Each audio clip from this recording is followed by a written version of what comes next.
ఇప్పుడు లేకపోతే ప్రస్తుతం జగన్ చంద్రబాబు రాజకీయం, పవన్ జగన్ రాజకీయం, వీళ్ళ మధ్యలో అసలు వీళ్ళు జుజుబి, వీళ్ళని అసలు కౌంట్ వేయకూడదు.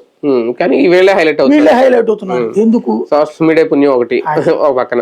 వీళ్ళ ఉద్దేశం కూడా సోషల్ మీడియా, ఎందుకంటే మెయిన్ స్ట్రీమ్ మీడియా ఇలా పట్టించుకోదు. ఇలా మాట్లాడుతున్నప్పుడు మెయిన్ స్ట్రీమ్ మీడియా కూడా పట్టించుకుంటుంది. పైగా సాక్షికి కూడా ఈయన కొంచెం హైలైట్ చేస్తారు. ఆ కారణంగా జరుగుతోంది తప్పించి ఇద్దరికి ఎవరి మీద ఎవరికి ద్వేషం ఉండదు. రెండోది ఇద్దరు చెప్పే మాట కరెక్టే. మధ్యలో మతాన్ని వాడుకుంటున్నారా, లేదంటే దళితులు, దళిత క్రైస్తవులు వాళ్ళని వాడుతున్నారా, ఏం జరుగుతుంది ఇక్కడ?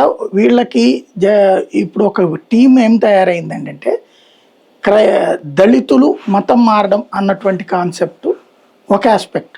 రఘురామకృష్ణరాజుని ఒక హీరోని చేసిందంటే ఇప్పుడు రాష్ట్రంలో 3 హిందుత్వ హీరోలు.